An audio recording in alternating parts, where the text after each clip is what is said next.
hard to see this thing, huh? Hope you're having a great day. Today is Monday, July 19th. Right in the middle of the year. Is that true? I don't think that's true. Just drip my brain fuel all over my lap. Check out BRÈINFÚEL.com. Don't drip it on your lap, that's not optimal. Today, we're doing an Ask Me Anything. So, feel free to ask me anything. You all know how this goes. You all will type thousands of text of questions in this chat box, and I will answer about 20% of them. What have my kids done to my office? Goodness gracious. Let me show you this cute thing I got the other day. Look at this. This is a pet snail. Do you see it on the bed right there? You see that? This is a video. It's like a 2-hour loop of a snail, actually 2 snails, wandering around a little bedroom. And my kids love it. See the snail moving? It goes quite slowly. It's nighttime right there for the snail.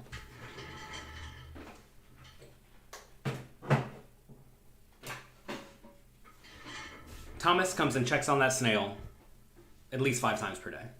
All right, let's see what we have. Ellie wants to know. Ellie, Eli, one of the two. What profession would you have if I could not play cards? I was going to school to be an engineer, so I guess an engineer? I don't know. What do you do to calm down when you go full tilt? I don't go full tilt because I don't care that much about the outcome of any individual hand, game, session, month, year, any of that. I realize there's a lot of variance.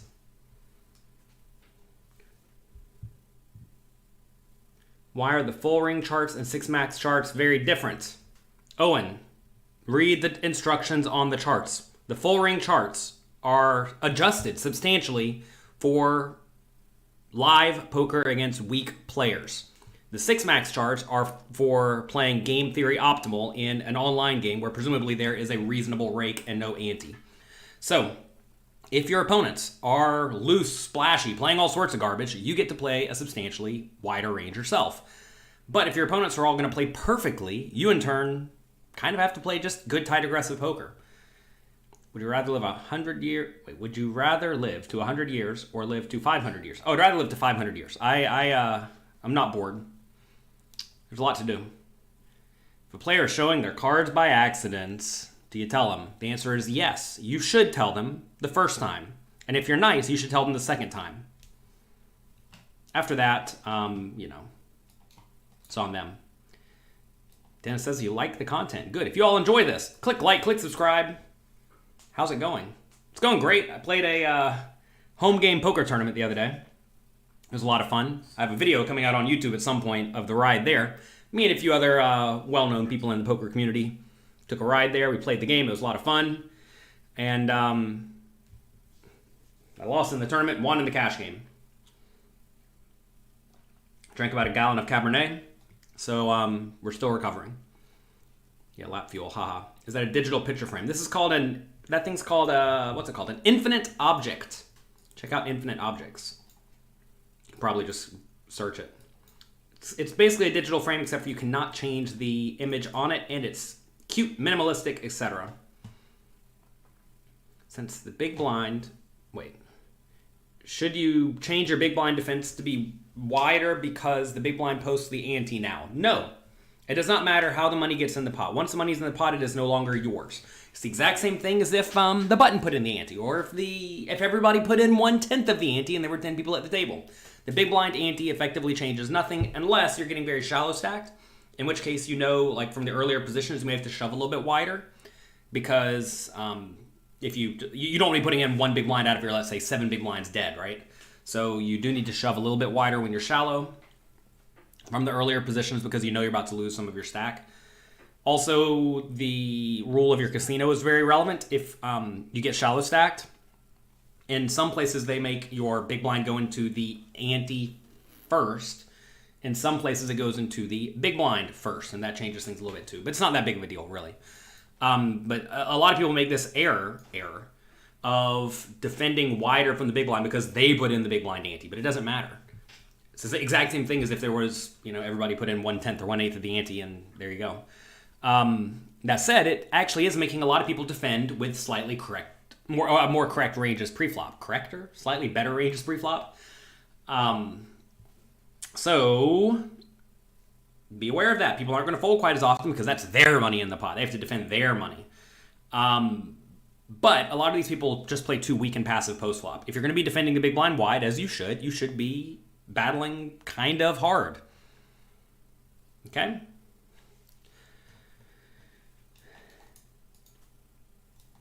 You caught a cold and injured your back before the tournament. That's unfortunate. TJ, take care of yourself. Is that the next level of run bad? Oh, there's all sorts of run bad that could happen. Let's not talk about that.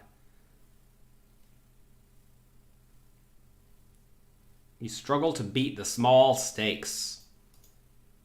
Well, first off, leak analysis programs are not especially great. I mean, I don't know about Poker Tracker's leak analysis program, but that may be trying to compare you to GTO, which is probably not ideal for the small stakes. Also, it's almost certain that you are playing in a game with a high rake, and when rake is high, you need to make sure you have a very, very big edge. It is hard to beat the small stakes if you are just like trying to play a robotic strategy, and because the rake is high, right? Online poker is illegal in SA. Don't know what SA is. South Africa, maybe? How do you get experience? Look, there are various levels of legality when it comes to playing on poker. There are plenty of unlicensed, unregulated, illegal sites that operate in America, in every single state. It's not that hard to find them. I would recommend you put $50 on one of these sites and play tiny stakes games for real money. I would not recommend playing on a program like Zynga to get real money experience. How much should you study if you're going to play poker just a little bit? Look, that's a question of like, what are you trying to do with your time, right? If you're going to play poker recreationally with your friends and you don't care if you win or lose, do no studying, right? If you want to be competent, you want to win, you probably need to do some studying. The issue becomes how smart and how much are your opponents studying. If they're all studying 20 hours a week for the 3 hours they play each week, you're going to have to do the same thing. Or just study better content, better curated content, right? Like we have at pokercoaching.com. So you have to ask, what are you trying to accomplish? Do you even care about winning? Are you playing for fun? And go from there. I realize a lot of people don't get to play a lot of poker, and you want to be at least somewhat competitive. So yeah, you got to study. Check out the Master the Fundamentals course, pokercoaching.com/fundamentals. It is free. Is now a bad time to become a poker player? No, I think right now is actually a pretty good time to become a poker player. Like if you're going to become a poker player, then like now's a great time to do it, right? Because the games are relatively soft. I just made a video on YouTube, check it out, called something about the state of poker, something like that. I forget the exact title. Basically, long story short, games are really soft right now. How long will they stay soft? I don't know. But they're soft right now. Whenever I first started playing, games were super soft. This was back in 2003, right? It was a perfect time to start because you could start, put in good volume, and just smash the games for a lot of money. And it turns out a lot of people from roughly my era of poker are still here if they really devoted their life to it, right?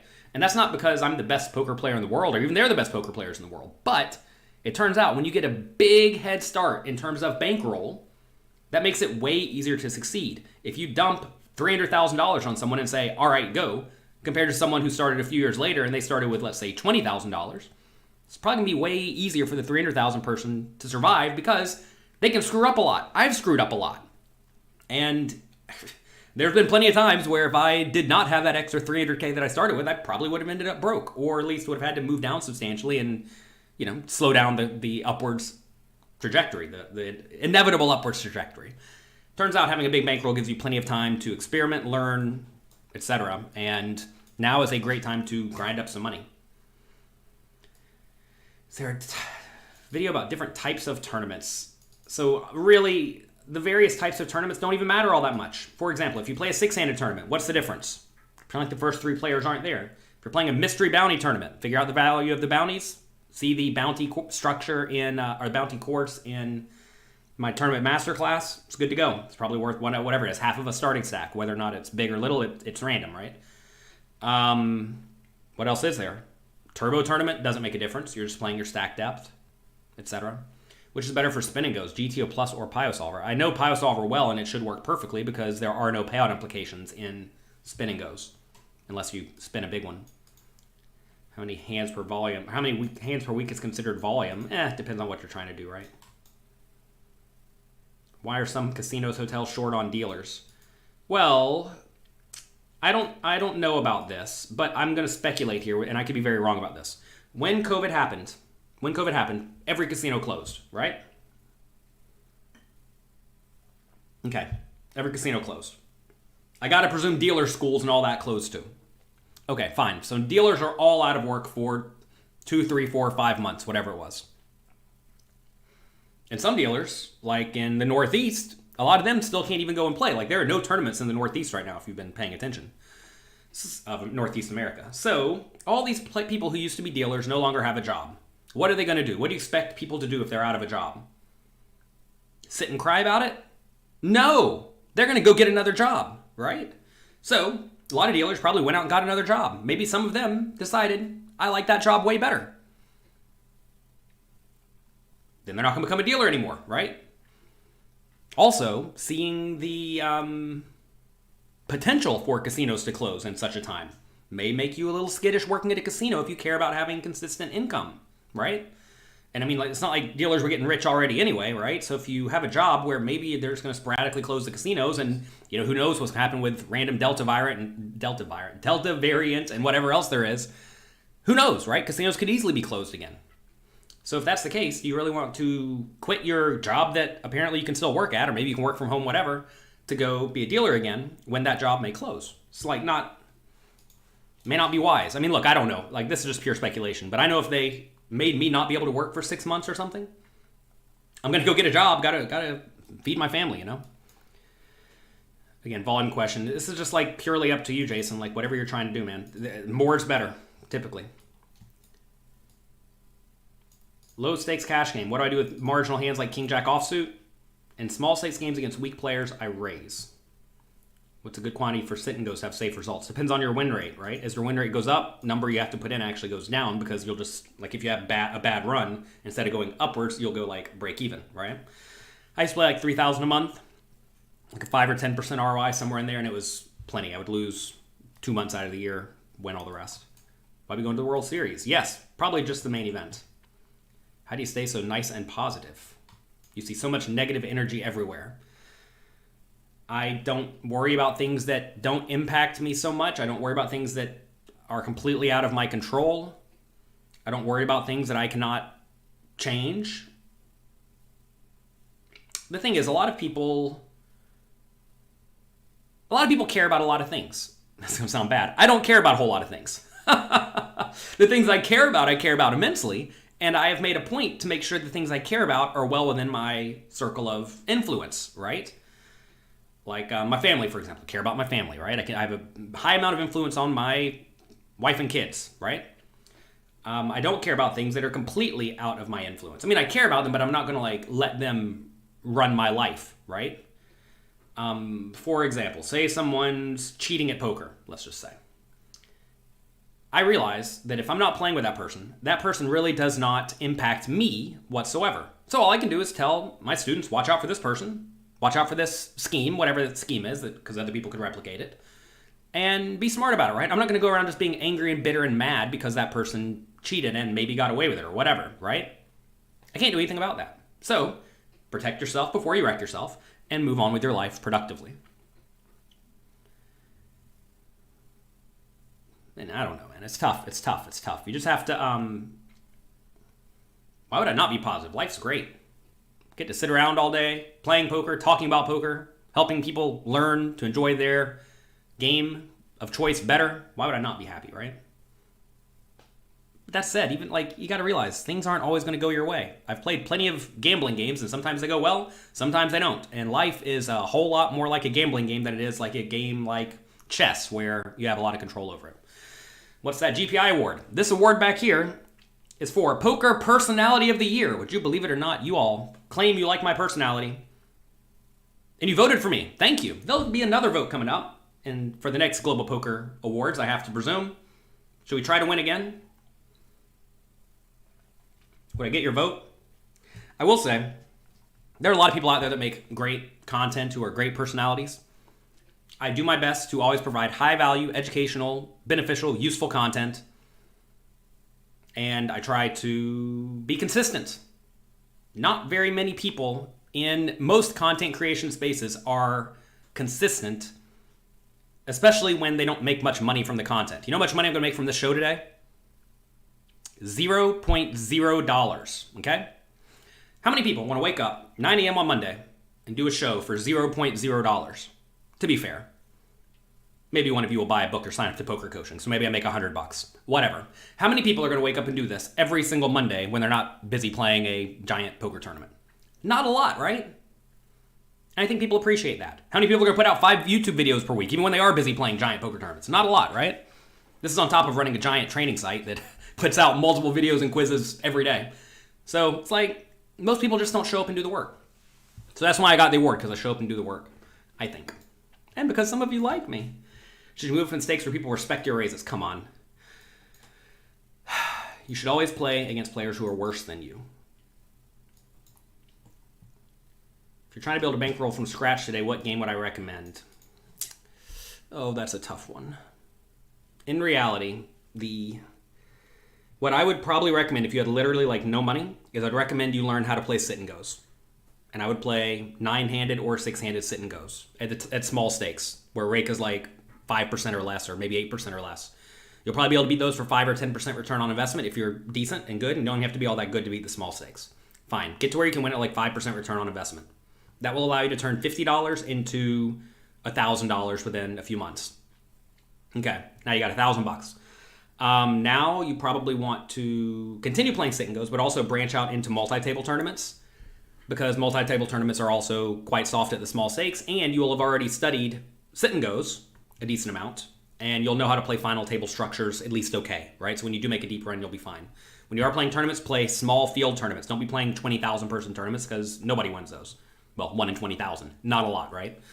But if you play 100 person tournaments, you're going to make deep runs a decent amount. Obviously, make sure you're studying a ton in this process. If you're playing live poker, though, I would recommend cash games instead. It's kind of interesting, right? Live poker, I think cash games are definitely the way to go. Online poker, I think tournaments are the way to go. How much do you have to risk to make a final table? I mean, look, there's a lot of variance in poker. You got to win sometimes. 3 options for building a bankroll. Soft, 1-2 game. 10% rake up to $10. Holy God. 1-2 game, up to $5 rake. 80 minutes away compared to 20. Just drive the extra hour and like listen to my training content on the way or something. No, drive the extra hour. I think that's probably smart in this instance, because you're going to have a hard time beating the $10 game unless the game's like super, super soft compared to the other game. Oh, or local game, 25 cent, 50 cent, no rake. Oh, that could definitely be better. 10 cent, 25 cent, 50 cent game with no rake at all, no traveling, etc. could definitely be great. Cherishable girl. Oh, hi, Jonathan. Oh, hi.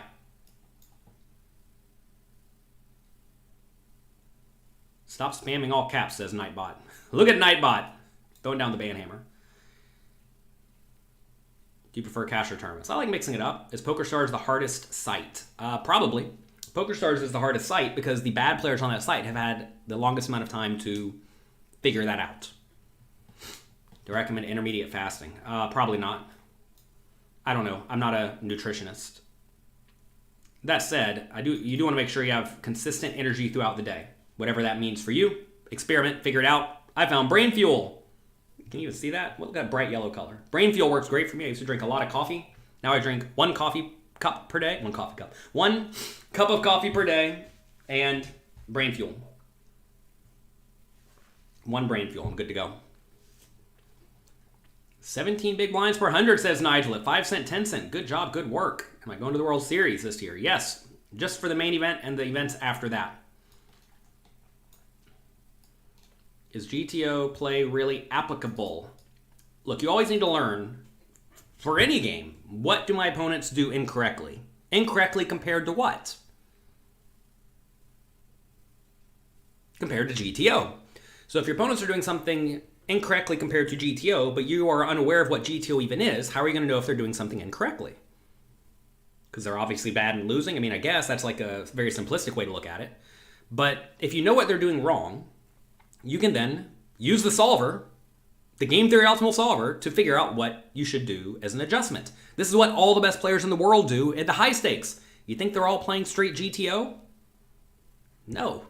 They are figuring out player pool tendencies, even in the high stakes games, and then running the solver, accounting for whatever the opponents do incorrectly. Because you have a lot of data that says, let's say players don't 3-bet the small blind often enough, or they don't 3-bet the big blind often enough, which they don't, by the way.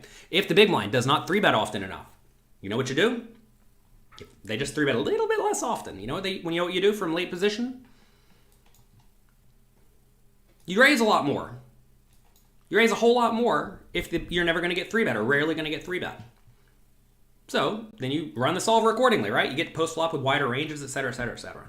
So you want to figure out what your opponents do incorrectly and then adjust accordingly, but you have to know how to adjust accordingly. And if you don't know where to start from, you're not going to know where to adjust to. And whenever your read is proven incorrect, how do you know where to adjust back to? Right? Should you start at 10 no limit instead of 5-2 or 5? It depends on the rake, right? If the rake is all the same, it doesn't make a difference. The same in relation to dollars, right? But I have to imagine a lot of sites, they rake a lot more.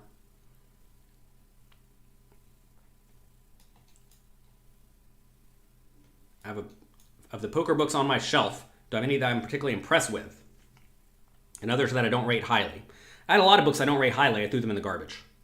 I'm not going to read garbage poker material. There's a lot of garbage poker material, especially the older books. Am I going to the Hard Rock? Nope. Staying home. What are some good books behind me? So look, all of these books on the top row, all of these, I either wrote or had my hand in writing. The book I'm most impressed with is called Modern Poker Theory. I basically rewrote the whole book. Michael Acevedo turned in the initial draft. He is great at poker. He natively speaks Spanish.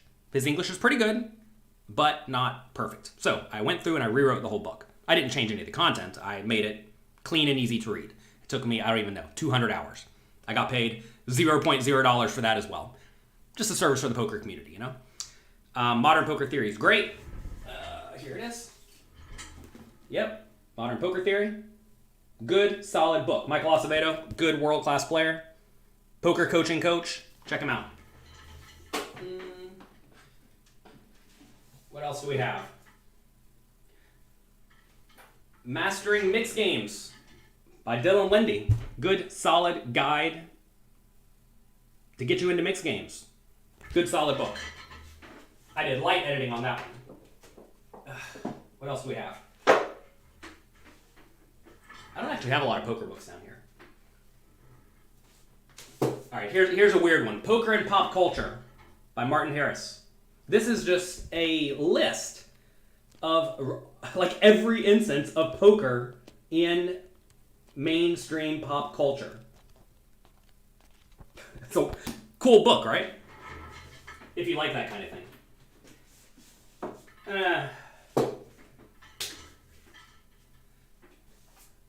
Oldie but goodie, Ace on the River by Barry Greenstein. You're not going to learn a whole lot about playing the game of poker in this book, but you'll learn a whole lot about the poker life in this book. And it has a lot of fun pictures. Fun book. So that's that. How do you approach minimizing your tells? Don't do anything extra. Sit there, be still, be calm, be stoic.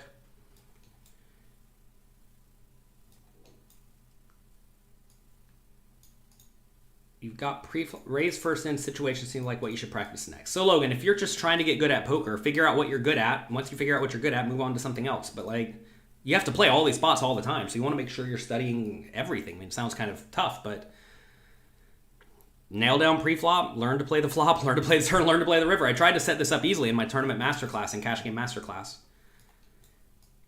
You have it difficult reading your opponent's hands. Very rarely you're going to be able to read your opponent's hands. That's why you have to play good, fundamentally sound poker. While it is nice and easy whenever you can just look and tell what your opponent does wrong, a lot of the time you're not going to be able to do that. So you just have to play good, fundamentally sound poker. What's my toughest challenge in poker? Right now it's just putting in volume because I have a wife and 2 kids and I live in New York and I have a poker training site, a lot of other stuff going on. Basically, I want to be home. Therefore, I do not put in good volume anymore. Won 40K in 4 months. Good job, Quattro. If I had my knowledge in the 1800s, would I have been killed for winning so much? Probably. Actually, I don't think so. I think I'm pretty good at staying in action compared to most.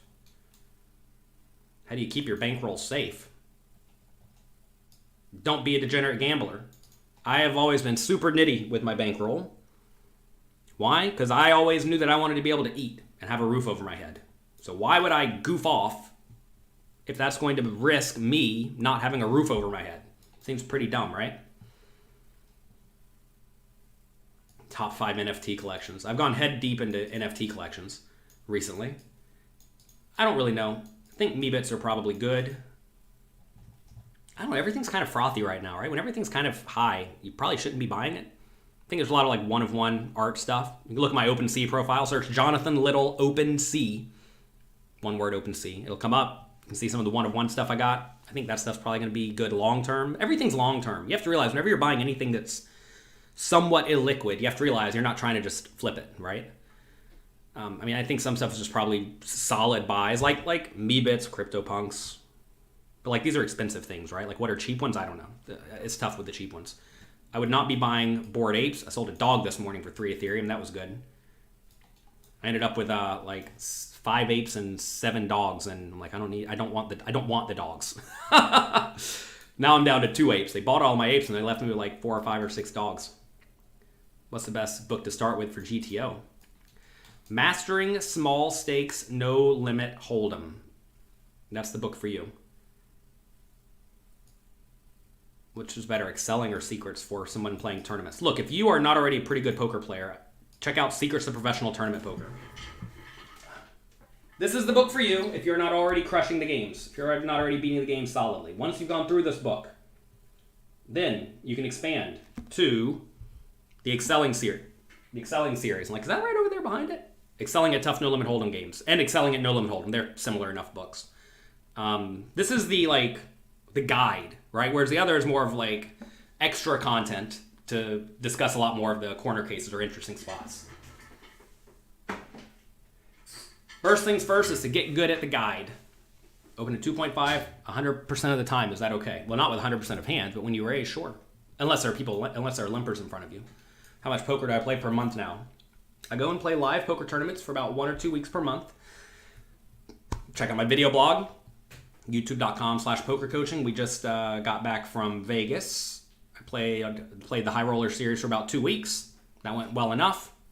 Final table the $50,000 tournament, so that was good. I'm not playing again, though, until September, I think. They have another series out there, Poker Masters or something like that. Same thing, effectively. I try to play a lot of high-buy-in games in a short period of time to the best of my ability. Like when going out of town with my wife for a few weeks and my kids, so like that takes time. It's all that family stuff, right? I tried to develop life so I could be a good dad is what it amounts to. I'll also play on Sundays. Try to put in a lot of volume on Sundays. What takes more skill, poker or tic-tac-toe? It's a weird question.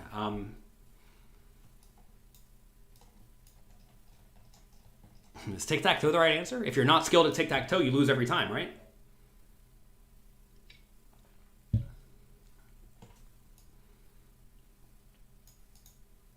You are crushing it here. Good job. I have no clue how to say this name. How do you convert your win rate into real dollars? I don't know. You can't, you don't. Don't worry about that is what I would say. Keep playing with a high amount of profit. Make sure, though, you're profiting in tournaments when you are playing shallow stacked, right? A lot of people win at the deeper stacked portion of the game, but then they like lose or break even at the shallow stacked portion of the game. So hundreds of tournaments is not necessarily a ton, because this may only be, I don't know, 10,000 hands or something. But I mean, to be fair, it's not a lot of volume. But you want to make sure you're always profiting at the lower stack depths as well. How much of my life did I live in Florida? I lived in Florida until I was 21. Hope you're all having a great day. Thank you for all the questions. Like I said, I probably won't get to all of them. I'll do my best. I have a little scroller here. I'm about half the way through.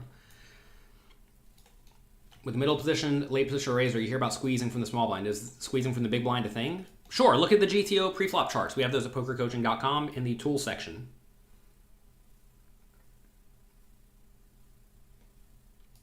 Should you play in casinos that have bad beat promotions, etc., etc.? I would generally recommend no. Sometimes you don't have an option, but bad beat jackpots are really bad for the players. Essentially, they take money from everyone and then give it to 1 or 2 lucky people. Also, a lot of casinos rake 10% out of the bad beat jackpot. So if they take in $10,000, they pay out $9,000. Just an extra way for them to rake money. Whenever you win, they want you to tip them. You have to pay out another few hundred or $1,000 or whatever, right? It's just like additional rake. So it adds a lot of variance and they rake you on top. It's not what you want. Van Peoples, good morning. Hope you're having a great day. Coinbase got hacked. You need help cashing out your money. Is there any trusted member I know? You're saying you want to trade Bovada money for crypto money? I mean, I don't know. Send me a message. I don't know. I don't necessarily know what you're asking here. I don't even know if you can transfer money on Bovada from person to person. If you can, then post on Twitter. Find someone reputable. You can ask me, and I'll tell you if I think they're reputable or not. I honestly don't know the answer to that. If you need to get money out of Bovada, what do you do? Can't you just send it to a ledger? Right? That's what you're supposed to do. Send it to your ledger. Here's should we call it money laundering tip 101? No, it's not money laundering. This is strategy for cashing out from illegal poker sites. If you're going to cash out money from an illegal poker site, do not get a check. Do not get a bank wire. You have to get cryptocurrency today. Otherwise, it's going to take forever or it may never get there. Okay, how do you do it? You need to get a ledger. Little thing that looks... Is there any identification information on here? It's a little thing that looks like this, like a little key fob, okay? You have a little key fob. You're going to plug that into your computer, and that's going to allow you to get cryptocurrency onto that little box, okay? You do not send it to Coinbase because they will ban you. Why? Because Coinbase is trying to be a legitimate company, and they don't want to operate with illegal, unlicensed, unregulated gambling sites. So you have to send it to that thing first. Then I'd recommend that you send it to an exchange for a little bit. Send it to somewhere like Bittrex or something like that. I don't know, whatever exchange you use. Ideally one that's not going through a scandal right now. Then on Bittrex, you trade your whatever for whatever. Then you can send it to Coinbase. Or then you can send it back to your ledger. And then you can send it to Coinbase. Or make your life easy. Don't play on licensed, unregulated, illegal gambling sites. Is it bad to be consistently playing online? Probably. You got to sleep sometimes. How do you beat the high stakes? Would you recommend coaching or staking? If you can get staking from a site like pocar.com, Pocarr.com, it's a good option. It's a good option if you don't have any money. If you are not able to do that, though, you should definitely get coaching of some sort.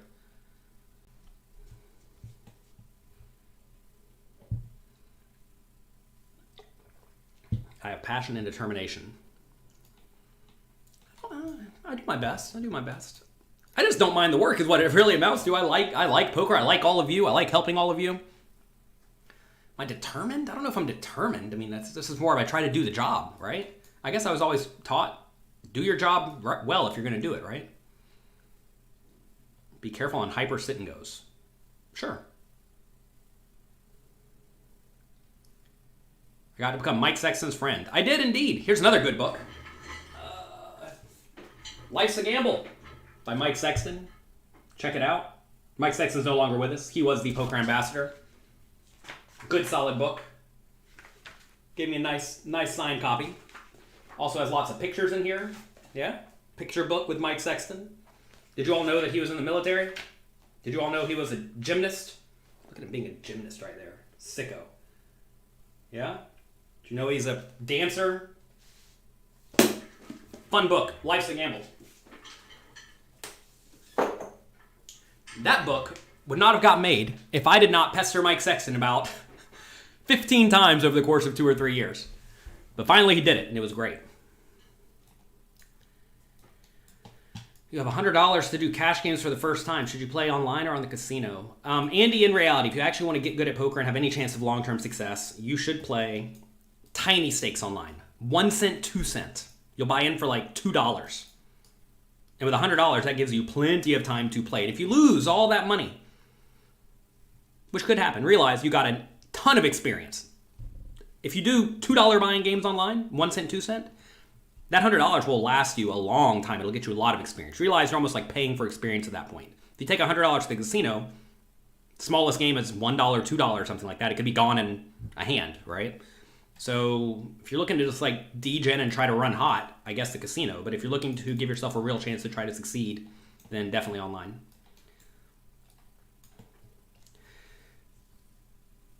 You always do min cash. I saw my advice to not play the bubble. Al, I'm not exactly sure what you're asking. Rich says, you think you wasted your question. Maybe you did. If you were just considering turning pro today and you wanted to live a healthy balance, would I play live tournaments? I'm not sure what you're even asking, Angry. Do whatever you want, right? Figure out your strategy. This is going to sound bad, but if you're new to poker or new to anything and you want to get good at it, you're going to have to go kind of deep. You're going to have to spend a lot of time trying to get good at this thing. You have to realize, especially if you're trying to get into a game that's already been around a long time like poker, you're behind. You're behind all the good winning players already. You just are, because you're just getting started, right? So what do you do if you're behind? Well, you have to spend a ton of time trying to get good as quickly as you possibly can. And that often means not living such a healthy work, life, etc. balance. I know that's not what a lot of people want to hear, but if you look at every person who succeeded at poker, they all had a 1, 2, 3, 4 year period where they were basically all in. Playing, studying, working all day, every day. If you look at a lot of the big winners today, they've been doing that for the last 15 years, all day, every day. Is that what you want to do? I don't know. Look at that silly snail back there. Look at that snail. That snail's climbed up onto the camera. See the snail? How cute. And look, it's daytime now. He's moving, just very slowly. Oh, Thomas loves this snail. I should probably get Thomas a pet, huh? One of our neighbors gave us a fish to pet sit. And they brought the fish over, and then my kid's nanny said, oh, look, you got a new fish. And the kid's like, oh, we got a new fish. And they're like, no, that's not your fish. That's not your fish. Why is no one clicking the like button?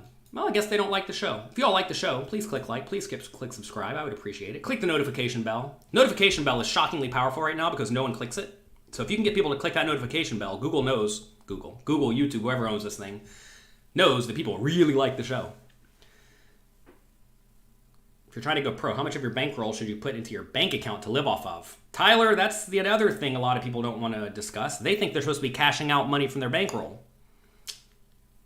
If you look at a lot of the big winners, when they started, they had basically no expenses. I was winning about $20,000 a month when I decided to go pro. So I was already winning a good amount of money. And my expenses were about $1,400 each month.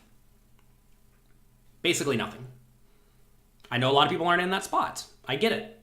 But you have to realize that if you are taking all of your winnings and spending it, all it takes is one big downswing, which will inevitably come, to really crush you.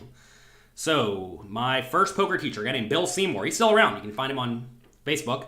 He's an old guy now. He said, take whatever you think you're winning at and half it, because you could just be running hot, which is true.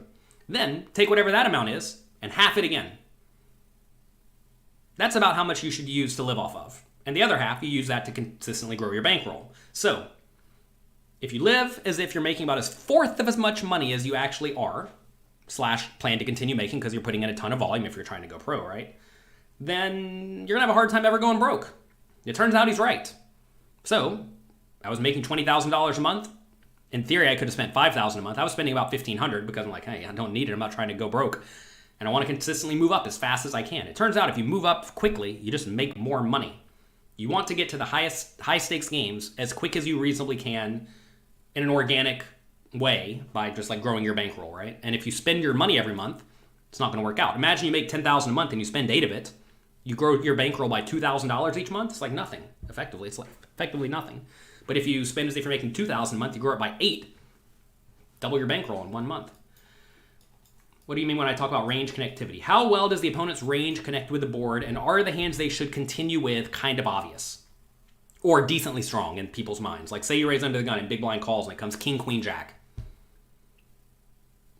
If they have 8-7 on that board, they're obviously going to fold. If they have a king, a queen, or a jack, they're obviously going to call, right? If you compare that to a board like king 7-3, if they have a hand like 9-8, They're supposed to continue on King 7-3, but a lot of people don't. So on King Queen Jack, their range connectivity is quite high because everybody can look and see a pair is good, 7-6 is bad, right?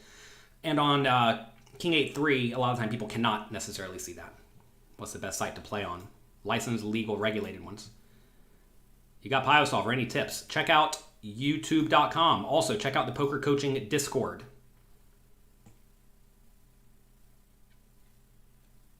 You want a poker coaching membership on Crazy Six's stream. Nice job. Nice job, Cherishable Girl. Make sure you check out Crazy Six's stream, God's Big Toes stream. They are in there streaming all the time, and they also have a study stream on Saturdays. Also, make sure you get in our Discord. Louis Philippe runs a great study session. I think Monday, Wednesday, Friday still. Maybe I'm not exactly sure their schedule.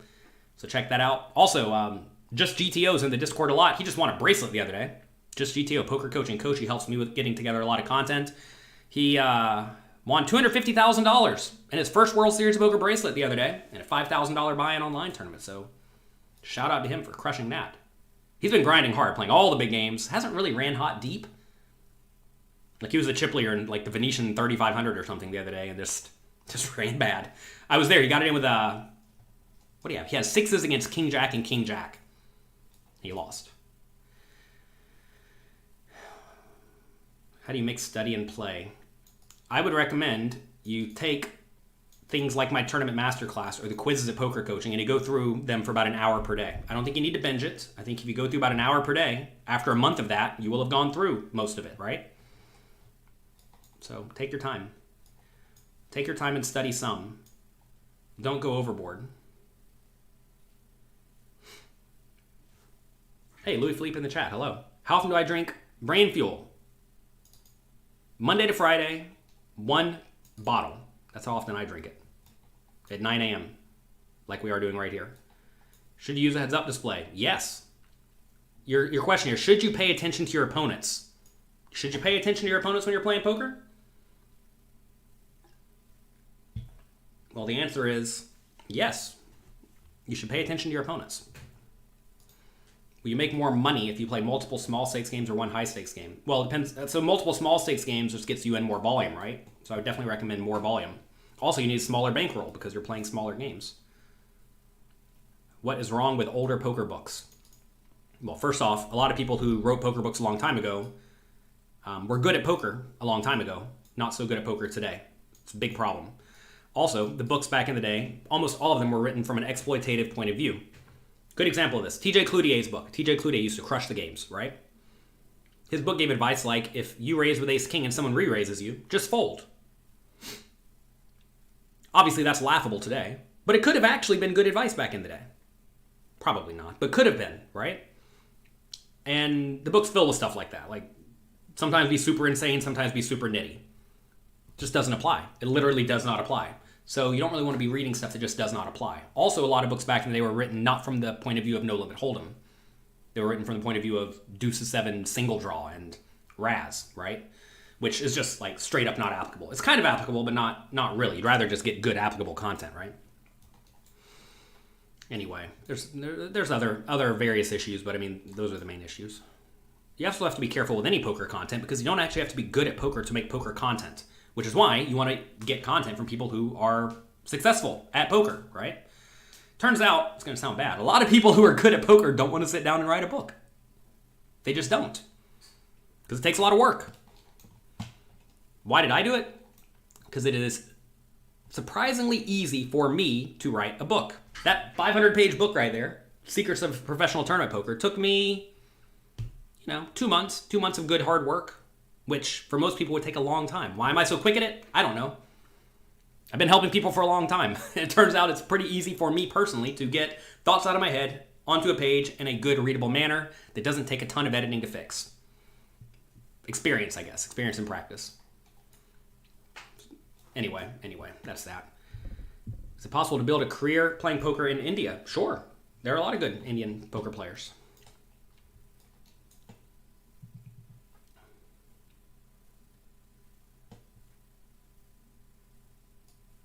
Jonathan, if you're missing anything, just send another email, support@pokercoaching.com. But we should have some patches.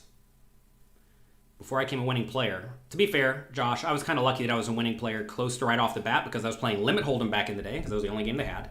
And I had studied 2 or 3 books back in the day, and no one else had studied much of anything.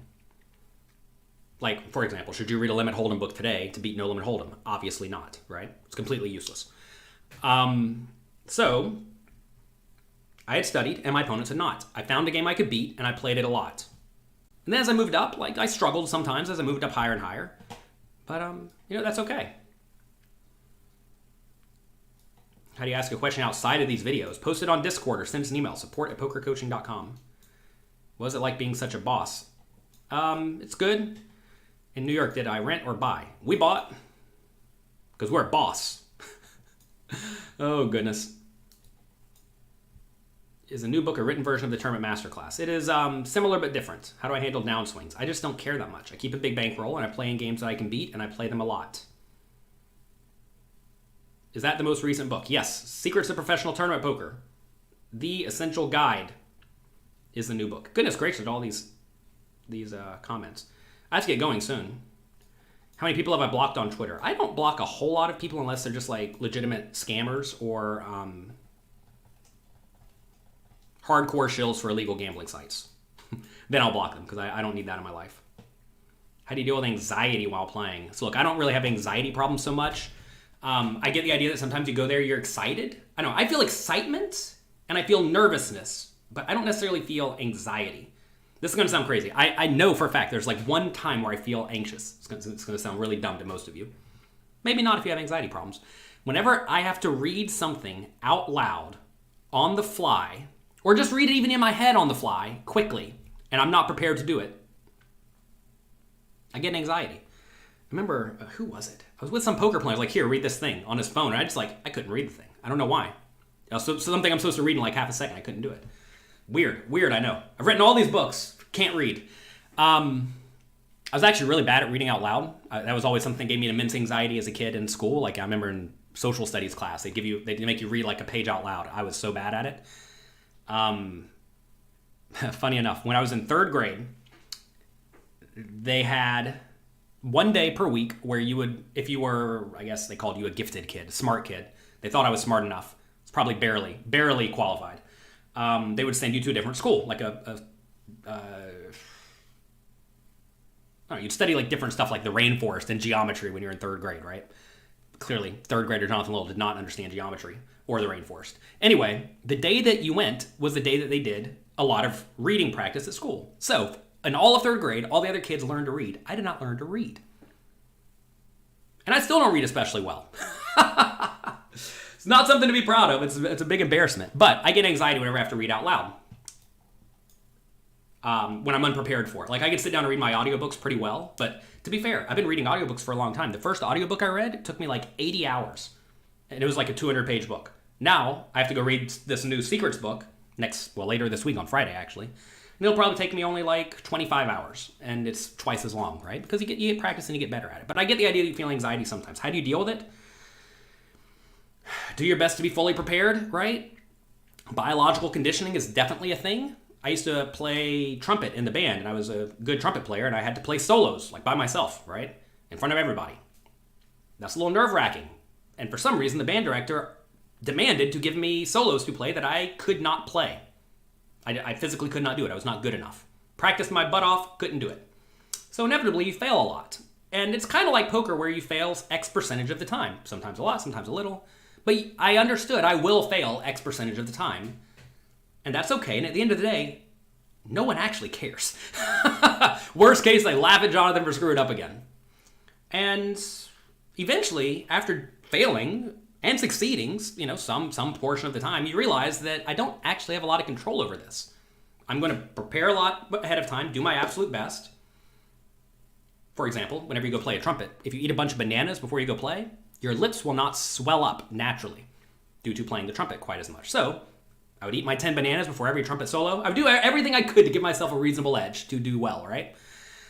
And then still fail sometimes. And I realized eventually that's okay. Poker is the same way. Eventually you'll realize, quote unquote, failing is okay. Fear of losing, you may be playing too high for your bankroll, that's for sure. Will I be playing the main event this year? Yes. Save tip. Okay. Why was I a degen at sports but nitty with a bankroll? It's gonna sound bad. Probably too much money problems, too much money syndrome. That's a thing that some people have. It's a weird thing.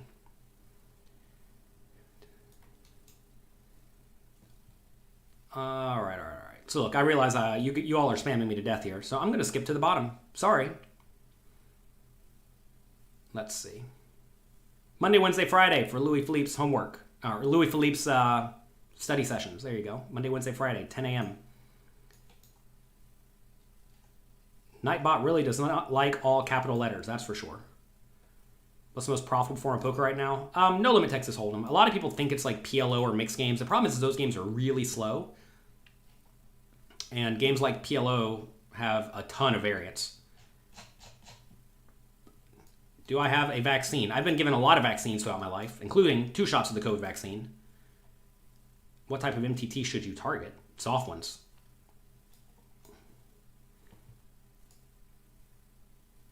Tell me tips for learning pre-flop ranges. Reference them over and over and over and over and over and over and over and over again. Reference the charts over and over and over and over again. Pull them out at the table. Reference them. Make sure you are playing well. Do you get access to this book on pokercoaching.com? Unfortunately, you do not. I actually do not own the book. D&B Publishing owns the book. Anything that I have made myself, you have access to, but I actually do not own full rights to that book. Let's see. So what happens when you go through a publisher, which is fine and good, right? Publisher does a lot of things that add value, but inevitably I can't give you the book for free. Sorry.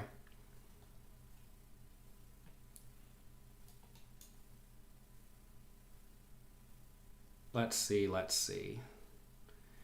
Haha, you're rich. Kidding, right? I mean, rich is relative, right? You always have to ask, like, what actually does constitute as rich? There's always somebody richer than you. There's always somebody poorer than you. I would recommend you don't compare yourself to others and just make sure that your needs are met and the needs of those around you are met.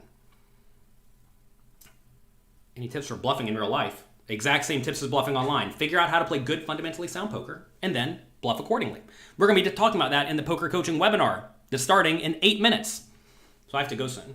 In 8 minutes, we are going to be going through a situation. I'll read it to you. Let's see. In a tournament against a competent opponent with a 20 big blind stack, you're on the button. What's your strategy when they fold to you? What's your pre-flop range? Suppose you're ace of 2 big blinds and the big blind calls. Flop comes ace 8-2. They check. What is your strategy?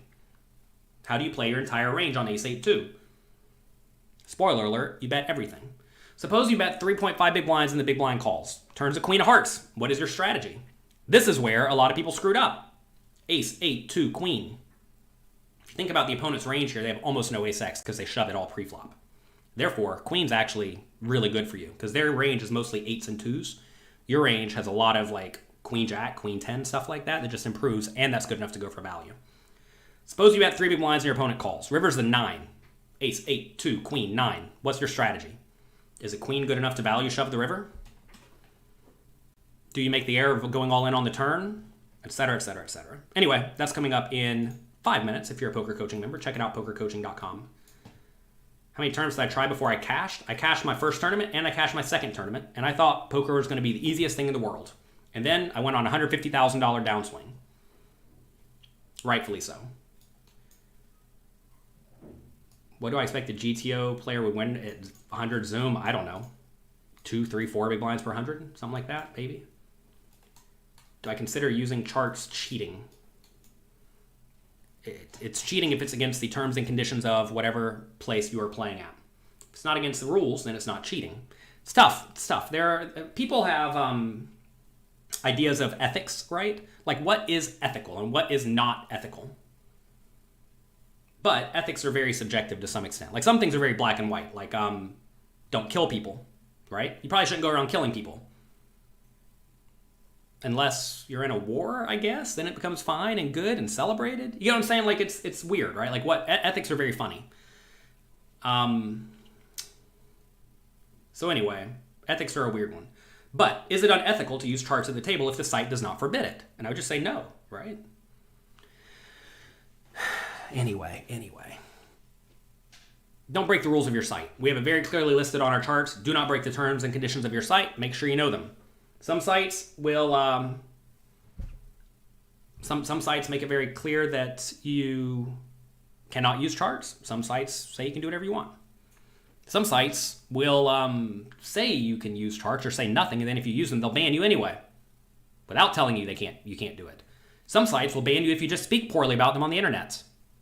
It's what happens when they're unlicensed and unregulated and illegal. All right, anyway, what percentage would I recommend you win or final table? So look, Angry Muncher, you have to realize that if their tournament has 1,000 people, you're going to final table it way less than if it has 100 people, right? So it's just a straight math problem, and then if you're good, you'll final table it. Let's say you're supposed to final table 1 in 100 because there's 1,000 people. Maybe you final table it like 1 in 60 or 1 in 50 or 1 in 70, something like that. But it depends on the number of people in the game. You suffer from lack of sight. If you cannot read or you can't see, then get the audiobooks. Audiobook for Secrets of Professional Tournament Poker. The Essential Guide will probably be out in October, so you have to wait a few months. I have to go read it. How do you know when you're ready to take shots at higher buy-ins? You're properly bankrolled. You are adequately skilled. Do you know those things? If you do not, then you're probably not ready. What's the best value for money for a resource for Microstakes players? Pokercoaching.com. Get the premium version. It's going to cost you a little bit of money. Turns out if you want to get good at anything, the fast track to doing that is to get advice from people who are way better than you, who have already succeeded at the thing that you want to do. We have a tournament masterclass and a cash game masterclass for you. You mentioned you play cash games, right? And we have lots and lots of examples of me and other coaches playing in even the Microstakes. When I'm moving to Vegas. I'm not moving to Vegas. I used to live in Vegas. Lived in Vegas for many years. All right. I have to go now. Hope you all have a great day. How many buy-ins do you need for small field tournaments? Depends on what your edge is, right? Bankroll is not a factor of just how many people are in the field, right? Your skill advantage is very, very valuable and very relevant, right? If you have a big edge, you don't need all that big of a bankroll. If you have a tiny edge, you need a gigantic bankroll, despite the fact that there's not very many people in the field. There's a site called pokerdope.com that has a variance calculator, so check that out. All right, I have to go. Do another webinar for the Poker Coaching members. You can get in it right now if you go to pokercoaching.com and you sign up. Have a great day. Make good use of it. You only have one life to live. Good luck. Have fun. Thank you for being here. Click the like button. Click the subscribe button. Can you buy the hat yet? No. It'll be available at some point. Be patient. It's been the biggest pain in my butt. We're doing our best to get it nailed down.